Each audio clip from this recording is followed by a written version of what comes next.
নির্বাচন নিয়ে বিএনপি জামাত এনসিপি ত্রিমুখী অবস্থানে খটকায় সাধারণ মানুষ। ডিসেম্বর থেকে জুনের টাইম ফ্রেম ধরে এগোচ্ছে অন্তর্বর্তী সরকার।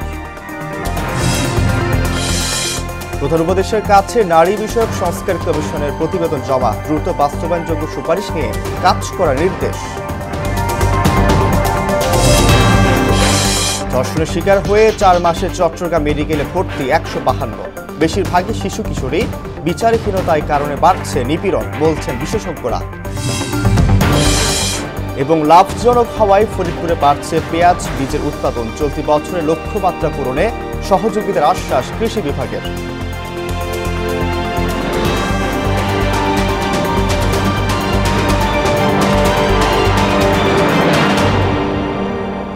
আসসালামু আলাইকুম, সবাইকে মোহনা সংবাদে স্বাগত। শুনছিলেন শিরোনাম, সঙ্গে আছি আমি আব্দুর রউফ। এবার বিস্তারিত। 3 দলের ত্রিমুখী অবস্থানের কারণে নির্বাচন নিয়ে খটকায় আছেন সাধারণ মানুষ। ডিসেম্বরের মধ্যে নির্বাচন চাইছে বিএনপি সহ কয়েকটি দল। জামায়াতে ইসলামী চায় আগামী রমজান বা ফেব্রুয়ারির মধ্যে। আর নতুন রাজনৈতিক দল এনসিপির দাবি চূড়ান্ত সংস্কার ও শেখ হাসিনার বিচারের আগে কোনো নির্বাচন নয়। অন্যদিকে অবস্থান খোলাসা না করে সরকার বলছে ডিসেম্বর থেকে আগামী বছরের জুনের মধ্যে হবে নির্বাচন। গাজী পাপ্পু জানাচ্ছেন বিস্তারিত। বাংলাদেশের নির্বাচন হয় সাধারণত শীতকালে, আরও নির্দিষ্ট করে বললে নভেম্বর থেকে ফেব্রুয়ারি। এই 4 মাসের মধ্যেই ভোট হয়, কারণ বৃষ্টি বাদলের শঙ্কা না থাকায় নির্বিঘ্নে প্রচার প্রচারণা চালানো যায়। শীতের হিমেল হাওয়ায় মিটিং মিছিল ও চায়ের আড্ডাও জমে ওঠে। ভোটাররাও নির্বিঘ্নে আসতে পারেন ভোট কেন্দ্রে। ফেব্রুয়ারি পর ভোট হলে বেশ কিছু বিষয় সামনে চলে আসে। তীব্র গরম এবং বৃষ্টি বাদলের ভয় যেমন থাকে, তেমনি ওই সময়টাতে এসএসসি এবং এইচএসসি পরীক্ষার বিষয়টিও বিবেচ্য। হয়তো সেই বিবেচনাতেই ডিসেম্বরের মধ্যে নির্বাচন চায় প্রধান রাজনৈতিক দল বিএনপি। অন্তর্বর্তী সরকার রাষ্ট্র ক্ষমতা নেয়ার পর থেকেই দলের শীর্ষ নেতারা ওই একটাই দাবি জানিয়ে আসছেন বারবার। প্রধান উপদেষ্টা মহোদয় তিনি তার সুনির্দিষ্ট কোনো ডেডলাইন আমাদের দেননি।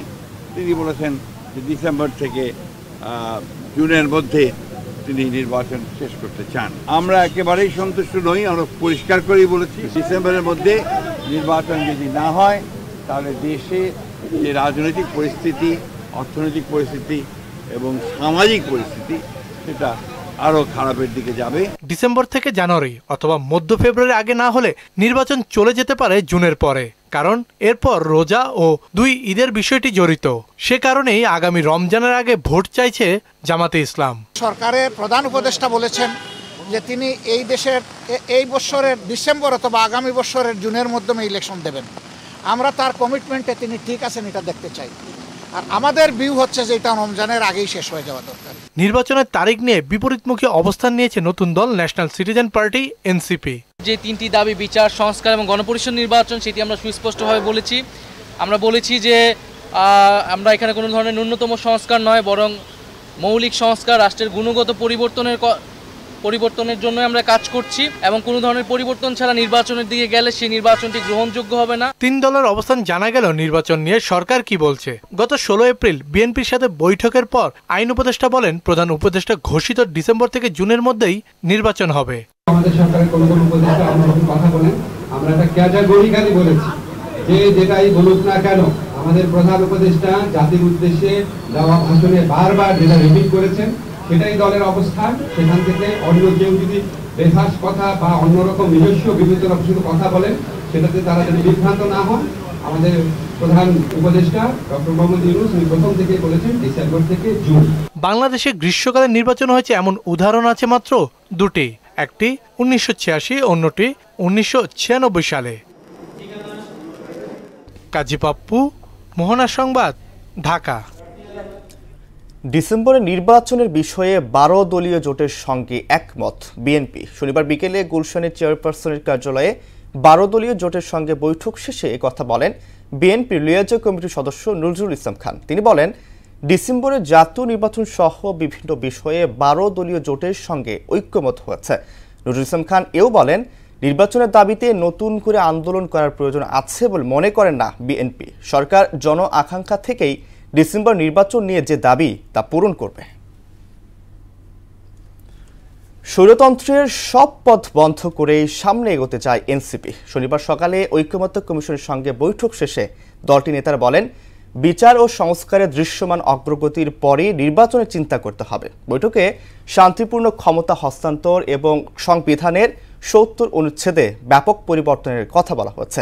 এদিকে সূচনা বক্তব্যে ঐক্যমত্য কমিশনের সহসভাপতি অধ্যাপক আলী রিয়াজ বলেন, দেশের গণতান্ত্রিক ব্যবস্থা বারবার ভুলুণ্ঠিত করা হচ্ছে। আরও জানাচ্ছেন ওবায়দুল হক মারুফ। রাজনৈতিক দলগুলোর সঙ্গে ধারাবাহিক বৈঠক করছে জাতীয় একমত্য কমিশন। শনিবার আলোচনায় বসে নতুন দল জাতীয় নাগরিক কমিটি এনসিপির ৮ সদস্যের প্রতিনিধি দল, যেখানে এক ব্যক্তি দুবারের বেশি প্রধানমন্ত্রী না হওয়া, সরকার প্রধানের ক্ষমতায় ভারসাম্য, দ্বিকক্ষ বিশিষ্ট পার্লামেন্ট, আনুপাতিক নির্বাচন, সংবিধান সংশোধনের সীমাবদ্ধতা সহ বেশ কিছু বিষয়ে আলোচনা হয়। সংস্কার বলতে আমরা বুঝি যে মৌলিক সংস্কার, যে সংস্কার করলে রাষ্ট্র কাঠামোর একটি আমূল পরিবর্তন, গুণগত পরিবর্তন সম্ভব হবে।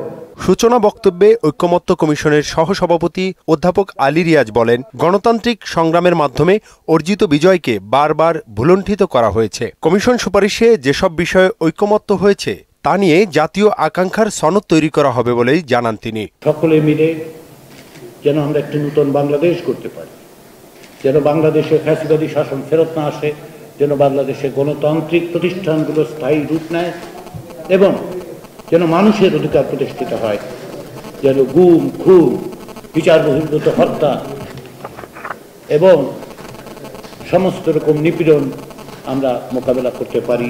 বৈঠকের বিষয়ে গণমাধ্যমের মুখোমুখি হয়ে এনসিপি নেতারা বলেন, নাগরিকদের নিরাপত্তায় অগ্রাধিকার, শান্তিপূর্ণ ক্ষমতা হস্তান্তর এবং সংবিধানের ৭০ অনুচ্ছেদের যথাযথ পরিবর্তন সহ নানা দিক তুলে ধরা হয়েছে। প্রধানমন্ত্রীকে যেমন একচ্ছত্র ক্ষমতায়ন করা হয়েছে, তার মধ্য দিয়ে সাংবিধানিকভাবেই স্বৈরতন্ত্র প্রতিষ্ঠিত হবার সুযোগগুলো রয়েছে। আমরা ক্ষমতার ভারসাম্যের কথা বলছি। গণপরিষদ এবং জাতীয় নির্বাচন একসঙ্গে আয়োজনের পক্ষেই মত দেন তারা। যে নির্বাচনটি একটি আইনসভার নির্বাচন এবং একই সাথে ওই নির্বাচনটিকেই আবার গণপরিষদের স্ট্যাটাস দেওয়া হবে। ঐক্যমত্য কমিশনের কাছে আসা ১৬৬টি সুপারিশের মধ্যে ১২৯টিতে একমত জানিয়েছে এনসিপি। বৃহৎ স্বার্থে আমাদের ঐক্যমত্য পৌঁছাইতে হবে। ওবায়দুল হক মারুফ, মোহনা সংবাদ, ঢাকা। জাতীয় সংসদের আসন সংখ্যা ৬০০ করার সুপারিশ করেছে নারী বিষয়ক সংস্কার কমিশন। এর মধ্যে অর্ধেক আসনে সরাসরি নারী প্রার্থী নির্বাচনের কথা বলা হচ্ছে। এটি সহ ১৫ বিষয়ে ৪৩৩টি প্রস্তাবনা দিয়ে শনিবার প্রধান উপদেষ্টা বরাবর প্রতিবেদন জমা দিয়েছে নারী বিষয়ক সংস্কার কমিশন। প্রতিবেদন হাতে পেয়ে বাস্তবায়নযোগ্য সুপারিশমালা নিয়ে কাজ করতে সংশ্লিষ্ট মন্ত্রণালয় ও বিভাগকে নির্দেশ দেন প্রধান উপদেষ্টা। আরও জানাচ্ছেন মুনতাসির মামুন। শনিবার প্রধান উপদেষ্টা প্রফেসর মোহাম্মদ ইউনূসের কাছে প্রতিবেদন জমা দেয় নারী বিষয়ক সংস্কার কমিশন। ১৫টি সংস্কার প্রস্তাবনা, এতে মোট ৪৩৩টি সুপারিশ করা হয়।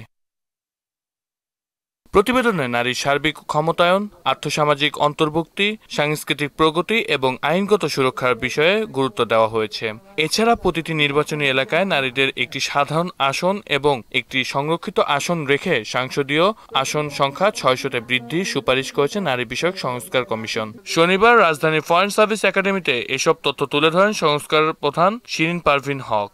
জনসংখ্যার কথা যদি আমরা ভাবি, এই জনসংখ্যার জন্য এখন আর অ্যাডিকুয়েট না, পর্যাপ্ত না। সুতরাং ৬০০ আসনে যথেষ্ট আসলে আমার মনে হয় যুক্তি রয়েছে। তিনি জানান, জনপ্রশাসনে নারীর সংখ্যা বৃদ্ধি ও নীতি নির্ধারণী প্রক্রিয়ায় নারীর অংশগ্রহণ নিশ্চিত করা সহ সরকারি বেসরকারি খাতে ৬ মাস বা ২৪ সপ্তাহ পূর্ণ বেতনে প্রসূতি এসব দত্তকজনিত ছুটি নিশ্চিতের কথা বলা হয়েছে। একটা মাত্র বিষয় যেটা বিবাহ এবং বিবাহ সংক্রান্ত অন্যান্য বিষয়গুলোর সঙ্গে যুক্ত, ভরণ পোষণ, শিশুর অধিকার, সন্তানের উপর অভিভাবকত্ব, সবগুলো বিষয়কে যদি একটা আইনের আওতায় নিয়ে আসা না যায়, এই সমস্যাগুলো চলতেই থাকবে এবং নারীর উপর সহিংসতার একটা মূল কারণ হলো এই পরিবারকে ঘিরে ব্যক্তিগত বা ব্যক্তিবাচক যে আইনগুলো রয়েছে সেটার একটা বড় সংস্কার প্রয়োজন। প্রতিবেদন হাতে পাওয়ার পর যেসব সুপারিশ এখনই বাস্তবায়নযোগ্য তা নিয়ে কাজ করতে সংশ্লিষ্ট মন্ত্রণালয় ও বিভাগকে নির্দেশ দেন প্রধান উপদেষ্টা। তিনি বলেন, বাংলাদেশ যেন এ বিষয়ে উদাহরণ সৃষ্টি করতে পারে। মুনতাসির মামুন, মোহনা সংবাদ, ঢাকা। ধর্ষণের শিকার হয়ে গত 4 মাসে চট্টগ্রাম মেডিকেল কলেজ হাসপাতালে চিকিৎসা নিতে এসেছেন 152 জন নারী ও শিশু, যাদের অধিকাংশের বয়স 7 থেকে 18 বছরের মধ্যে। এদের বেশিরভাগই পরিবারের সদস্য কিংবা পরিচিত জনদের দ্বারা নির্যাতনের শিকার হয়েছে। সুমন কুমারদের প্রতিবেদন, জানাচ্ছেন তাহসিন তারিন। চট্টগ্রাম মেডিকেল কলেজ হাসপাতালের ওয়ান স্টপ ক্রাইসিস সেন্টারের তথ্য অনুযায়ী গত 4 মাসে ধর্ষণের শিকার হয়ে চিকিৎসা নিতে এসেছে নারী শিশু 152 জন, যাদের অধিকাংশের বয়স 7 থেকে 18 বছরের মধ্যে।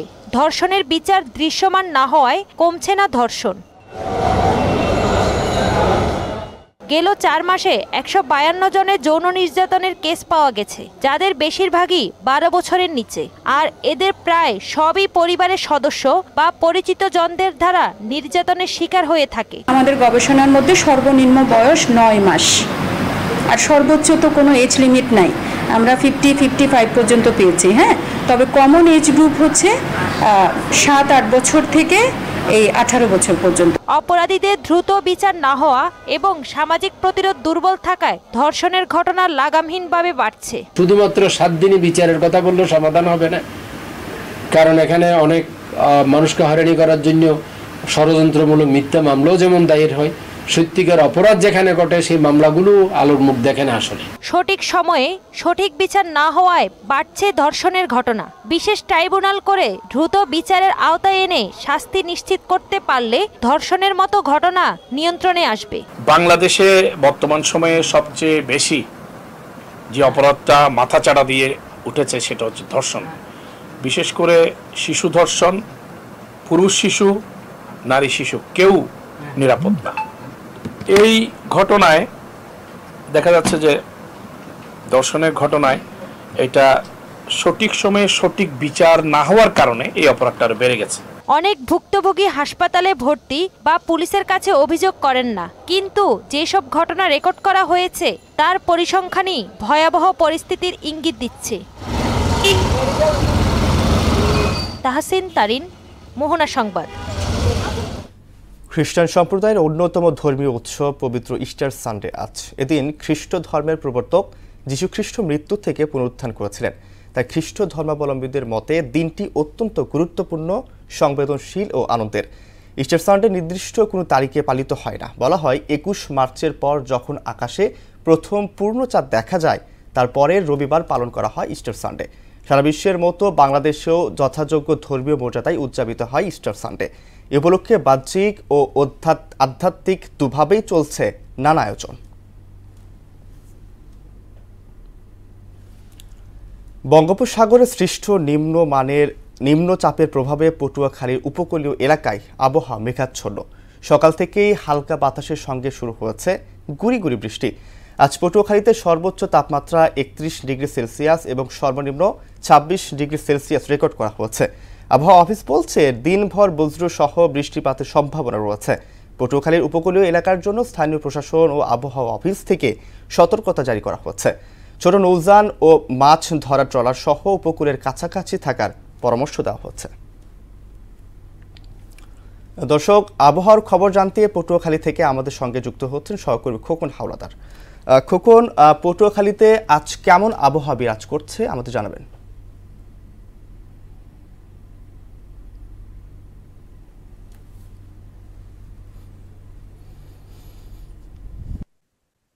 কিন্তু ভারী থেকে ঘুরি ঘুরি কিন্তু হালকা বৃষ্টি হচ্ছে। আজকেও আমরা দেখেছি পটুয়াখালীতে কিন্তু সকালবেলা কিন্তু কয়েকবারই কিন্তু হালকা হালকা বৃষ্টি হয়েছে এবং এই মুহূর্তে কিন্তু রৌদ্র দেখা দিল। কিছুক্ষণ আগেও কিন্তু ভারী মেঘে কিন্তু ঢাকা ছিল এই আকাশে সূর্য। আপনাকে জানিয়ে রাখি যে সূর্য এবং মেঘ কিন্তু একটি লুকোচুরি খেলা খেলছে। এই মুহূর্তে আমি দাঁড়িয়ে আছি পটুয়াখালী লঞ্চ ঘাটে। আপনাকে দেখাচ্ছি যে এখনো কিন্তু আকাশে কিন্তু অনেক মেঘ দেখা যাচ্ছে। মেঘাচ্ছন্ন একটি পরিবেশ কিন্তু এই মুহূর্তে বিরাজ করছে। আপনাকে জানিয়ে রাখি যে 58 দিনের যে মৎস্য শিকারের সমুদ্রে যে নিষেধাজ্ঞা রয়েছে সেই কারণে কিন্তু সমুদ্রগামী যে জেলেরা তারা কিন্তু নিরাপদ স্থানে রয়েছে। এছাড়াও আপনাকে জানিয়ে রাখি যে পটুয়াখালীতে এই যে গত কয়েকদিন থেকে যে ভারী বৃষ্টি হওয়ার কারণে কৃষক যারা আছে তারা কিন্তু অনেকটা বিপাকে পড়েছে। বিশেষ করে কিন্তু অনেকে আপনি জানেন যে এখনো কিন্তু মাঠে যে মুগ ডাল রয়েছে সেই মুগ ডাল কিন্তু মাঠ থেকে কিন্তু এখনো কৃষকরা তুলতে পারেনি, যার ফলে কিন্তু তারা কিন্তু অনেকটা এই যে তাদের যে মুগ ডাল নিয়ে কিন্তু তারা কিন্তু শঙ্কিত রয়েছে যে এইভাবে যদি বৃষ্টি পড়তে থাকে এবং আবহাওয়া থাকে তাহলে তাদের কিন্তু এই যে মুগ ডাল কিন্তু ক্ষেত থেকে সময় মতো তারা তুলতে পারবেন না। এছাড়াও আমরা এখানে যে পটুয়াখালী আবহাওয়া অফিসের সাথে কথা বলেছি, তারা আমাদেরকে যেমনটা জানিয়েছেন যে আরো সামনে 2 থেকে 3 দিন কিন্তু এরকম হালকা পাতনের সম্ভাবনা রয়েছে। আমরা দেখতে পেয়েছি যে স্বাভাবিক এই যে আবহাওয়াটা হঠাৎ করে পরিবর্তনের ফলে কিন্তু জনজীবনে কিন্তু অনেকটা কিন্তু পরিবর্তন এসেছে। বিশেষ করে পরীক্ষার্থীরা এবং যারা অফিসজীবী তারা কিন্তু অনেকটা কিন্তু বিপাকে পড়ছে। তো পটুয়াখালী আবহাওয়া নিয়ে এই ছিল আমার কাছে সর্বশেষ তথ্য। রাউফ, খোকন আপনাকে ধন্যবাদ। লাভজনক হওয়ায় ফরিদপুর অঞ্চলে প্রতিনিয়ত বাড়ছে পেঁয়াজ বীজের উৎপাদন। বর্তমানে দেশের মোট চাহিদার প্রায় অর্ধেকই পূরণ হয় ফরিদপুরে উৎপাদিত বীজ থেকে। কৃষি বিভাগ জানিয়েছে জেলায় এবছর প্রায় 500 কোটি টাকার পেঁয়াজ বীজ উৎপাদন হবে। আশিস পোদ্দার বিমানের প্রতিবেদন, জানাচ্ছেন আফরিন পপি। ফরিদপুরে এবছর লক্ষ্যমাত্রা ছাড়িয়ে 1854 হেক্টর জমিতে পেঁয়াজ বীজের আবাদ করা হয়েছে, যা থেকে 964 মেট্রিক টন পেঁয়াজ উৎপাদন হবে বলে আশা কৃষি বিভাগের। ফসলটি লাভজনক বিবেচনায় জেলা জুড়ে প্রতি বছরই বাড়ছে পেঁয়াজ বীজের আবাদ। জেলার পেঁয়াজ বীজ চাষিরা মনে করেন আগামী কয়েক বছরের মধ্যে ফরিদপুর অঞ্চলে উৎপাদিত বীজ থেকেই দেশের চাহিদা পূরণ করা সম্ভব। চাষিরা মনে করেন উৎপাদিত বীজ থেকে দেশের চাহিদা মিটিয়ে রপ্তানি করাও সম্ভব হবে। প্রায় 100 একর জমিতে বীজ উৎপাদন করতেছি। দেশের যে চাহিদা সেই হিসাবে আমরা কৃষকরা যদি উদ্যোগ নেই, পেঁয়াজ এবং পেঁয়াজের বীজের কোনো ঘাটতি আমাদের থাকবে না। দেশের বিভিন্ন এলাকা থেকে শত শত কৃষক প্রতিনিয়ত ফরিদপুরে আসেন পেঁয়াজ বীজের চাষাবাদ সম্পর্কে ধারণা নিতে। এই বীজটা যেমন লাভজনক তেমন ঝুঁকিপূর্ণ এবং সারা বাংলাদেশ থেকে আমাদের এই মাঠে উদ্বুদ্ধকরণ ভ্রমণে আসে। 4-5 বছর আবাদ করি, মান ভালো, এই জন্যই আমরা দেখার জন্য আসছি। জেলার কৃষি সম্প্রসারণ অধিদপ্তরের এক কর্মকর্তা জানালেন এবছর জেলায় 450 থেকে 500 কোটি টাকার পেঁয়াজ বীজ উৎপাদন হবে। আর নতুন জাতের পেঁয়াজ বীজ সহ কৃষকদের সব ধরনের সহযোগিতা করা হচ্ছে। আমরা কৃষি সম্প্রসারণ অধিদপ্তরের পক্ষ থেকে কৃষকদেরকে নতুন নতুন যে জাতগুলি আছে সেই জাতগুলির বীজ উৎপাদন প্রক্রিয়া, বিশেষ করে তাদের বীজ উৎপাদনের জন্য যে পরাগায়ন দরকার হয়, হ্যান্ড পরাগায়ন সহ বীজের যে রোগবালাই বা পোকামাকড় ব্যবস্থাপনা, সেই ব্যবস্থাপনা নিয়ে বিভিন্ন সময়ে কৃষকদের মাঝে আমাদের মাঠ পর্যায়ে যারা উপসহকারী কৃষি কর্মকর্তা আছে তাদের মাধ্যমে গ্রুপ মিটিং করা হচ্ছে। জেলায় এবছর উৎপাদিত পেঁয়াজ বীজের লক্ষ্যমাত্রা 964 মেট্রিক টন, যার মধ্যে স্থানীয় 280 মেট্রিক টনের চাহিদা মেটানোর পর অবশিষ্ট প্রায় 700 মেট্রিক টন বীজ দেশের অন্যান্য জেলায় সরবরাহ করা হবে। আফরিন পপি, মোহনা সংবাদ। এবার সারা দেশে অনুষ্ঠিত সভা সমাবেশ সহ নানা বিষয়ে প্রতিনিধিদের তথ্যে ডেস্ক রিপোর্ট। চাঁদপুরে 10 নং লক্ষ্মীপুর মডেল ইউনিয়ন বিএনপির দ্বিবার্ষিক সম্মেলন অনুষ্ঠিত হয়েছে। সম্মেলনে প্রধান অতিথি হিসেবে উপস্থিত ছিলেন চাঁদপুর জেলা বিএনপির সভাপতি শেখ ফরিদ আহমেদ মানিক। ইসলামী আন্দোলন বাংলাদেশ নরসিংদীর আমদিয়া ইউনিয়ন শাখার গণসমাবেশ অনুষ্ঠিত হয়েছে। এতে প্রধান অতিথি হিসেবে উপস্থিত ছিলেন নরসিংদীর জেলা শাখার সহসভাপতি মুফতি কাউসার আহমেদ ভুইয়া। সিরাজগঞ্জের রায়গঞ্জে সাংবাদিক শাহিন খানের ওপর সন্ত্রাসী হামলায় জড়িতদের শাস্তির দাবিতে সংবাদ সম্মেলন করেছে ভুক্তভোগী পরিবার। পটুয়াখালীর কুয়াকাটায় যৌতুকের দাবিতে গৃহবধূ মাফিয়া বেগমকে গলা টিপে হত্যার মামলায় আসামিদের গ্রেপ্তারের দাবিতে মানববন্ধন করেছে ভুক্তভোগী পরিবারের সদস্যরা। খুলনা পলিটেকনিক ইনস্টিটিউটের শিক্ষার্থীরা নগরীর শিববাড়ি মোড়ে 6 দফা দাবিতে মানববন্ধন কর্মসূচি পালন করেছে। নাটোরের গুরুদাসপুরে ভ্রাম্যমাণ ফলহাটের টাকা উত্তোলনকে কেন্দ্র করে চাঁদাবাজির মামলায় মাদ্রাসা কমিটি সহ 8 জনের গ্রেপ্তারের ঘটনায় বিএনপি নেতাকে ফাঁসাতে মিথ্যা অপপ্রচারের প্রতিবাদে সংবাদ সম্মেলন করা হয়েছে। ধর্মীয় ভাবগাম্ভীর্যের মধ্য দিয়ে অশুভ শক্তিকে প্রতিরোধ করে সকলের সুখ, শান্তি আর মঙ্গল কামনায় বান্দরবানের বৌদ্ধ ধর্মাবলম্বীরা পালন করেছে নদী পূজা। ময়মনসিংহের ত্রিশালে কানিহারি ইউনিয়নে হামিম জহিরের আশ্রমে নানা কর্মকাণ্ডের প্রতিবাদে বিয়ার্তা সেনবাড়ি মোড়ে কানিহারি ইউনিয়নের সর্বস্তরের ও তৌহিদি জনতার ব্যানারে মানববন্ধন ও বিক্ষোভ সমাবেশ হয়েছে। রাজবাড়ির গোয়ালন্দে গাজায় ইসরায়েলি হামলার প্রতিবাদে দৌলতিয়া ইউনিয়ন ইমাম কমিটির ও তৌহিদি জনতার আয়োজনে মানববন্ধন কর্মসূচি অনুষ্ঠিত হয়েছে।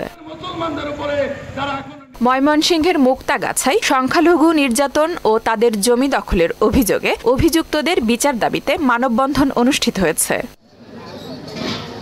তৃতীয় ধাপে জাতীয়করণ থেকে বাদ পড়া প্রাথমিক বিদ্যালয়গুলো জাতীয়করণের দাবিতে মানববন্ধন ও বিক্ষোভ কর্মসূচি পালন করেছে রংপুর বিভাগের বাদ পড়া শিক্ষা প্রতিষ্ঠানগুলোর শিক্ষক শিক্ষিকারা। বাংলাদেশ জামায়াতে ইসলামী কর্মী সম্মেলনে জামায়াত আমির শফিকুর রহমানের আগমনে ময়মনসিংহে প্রেস ব্রিফিং অনুষ্ঠিত হয়েছে। আফরিন পপি, মোহনা সংবাদ। আবার আমন্ত্রণ মোহনা সংবাদে, সঙ্গে আছি আমি আব্দুর রউফ। পতিত স্বৈরশাসক শেখ হাসিনা সহ 12 জনের বিরুদ্ধে রেড নোটিশ জারির জন্য ইন্টারপোলের কাছে আবেদন করা হয়েছে।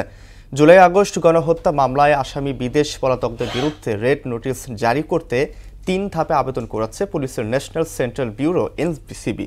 শনিবার পুলিশ ও আন্তর্জাতিক অপরাধ ট্রাইব্যুনালের সূত্রে এ তথ্য জানা গেছে। শেখ হাসিনা ছাড়া আরও এই তালিকায় রয়েছেন ওবায়দুল কাদের, আসাদুজ্জামান খান, আকম মোজাম্মেল হক, হাসান মাহমুদ, জাহাঙ্গীর কবির, নানক, মুহিবুল হাসান চৌধুরী, শেখ ফজলেনুর তাপস, তারিক আহমেদ সিদ্দিক, নসরুদ হামিদ, মোহাম্মদ আলী আরাফাত ও বেনজির আহমেদ। দেশের বাইরের খবর। ফিলিস্তিনের গাজা ভূখণ্ডে ইসরায়েলি হামলায় আরও 52 ফিলিস্তিনি নিহত হয়েছে। আহতের সংখ্যা অনেক। এর ফলে গত 18 মাসে এই উপত্যকাটিতে প্রাণহানি ছাড়িয়েছে 51,100। এমন অবস্থায় গাজায় আক্রমণ আরও জোরদারে নির্দেশ দিয়েছেন ইসরায়েলের প্রধানমন্ত্রী বেনিয়ামিন নেতানিয়াহু। এদিকে মার্কিন প্রেসিডেন্ট ডোনাল্ড ট্রাম্পের বিরুদ্ধে যুক্তরাষ্ট্র জুড়ে ফের রাস্তায় নেমেছেন হাজার হাজার মানুষ। শনিবার দেশটির রাজধানী ওয়াশিংটন ডিসি, নিউ ইয়র্ক ও শিকাগো প্রধান শহরগুলোতে বিক্ষোভ হয়। মূলত অভিবাসীদের বিতাড়িত করা সরকারি চাকরি থেকে ছাঁটাই এবং গাজা ও ইউক্রেন নীতির বিরোধীরা বিক্ষোভে অংশ নেন। খ্রিস্টানদের ধর্মীয় উৎসব স্টার সানডে উপলক্ষে ইউক্রেনে 3 দিনের যুদ্ধবিরতি ঘোষণা দিয়েছেন রাশিয়ার প্রেসিডেন্ট ভ্লাদিমির পুতিন। স্থানীয় সময় শনিবার থেকে এ যুদ্ধবিরতি কার্যকর হবে, যা আগামী সোমবার মধ্যরাত পর্যন্ত চলবে বলে জানিয়েছে ক্রেমলিন।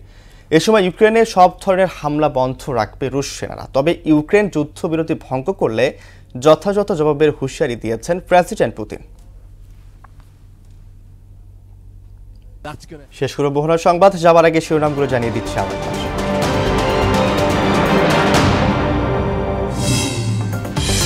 নির্বাচন নিয়ে বিএনপি, জামাত, এনসিপি ত্রিমুখী অবস্থানের খটকায় সাধারণ মানুষ। ডিসেম্বর থেকে জুনের টাইম ফ্রেম ধরে এগোচ্ছে অন্তর্বর্তী সরকার। প্রধান উপদেষ্টার কাছে নারী বিষয়ক সংস্কার কমিশনের প্রতিবেদন জমা, দ্রুত বাস্তবায়নযোগ্য সুপারিশ নিয়ে কাজ করার নির্দেশ।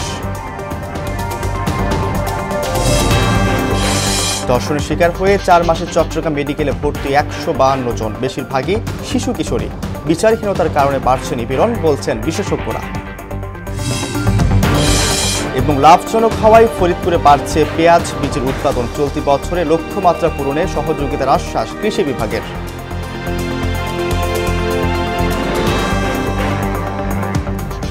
এই ছিল মোহনা সংবাদে। পরবর্তী সংবাদ দুপুর 1টায়। এর আগে দুপুর 12টায় দেখবেন সংবাদ এক নজরে। মোহনার সবশেষ খবর সবার আগে জানতে ভিজিট করুন www.mohana.tv। সংবাদ দেখতে পারেন ফেসবুক, ইউটিউবে। এতক্ষণ সঙ্গে থাকার জন্য ধন্যবাদ।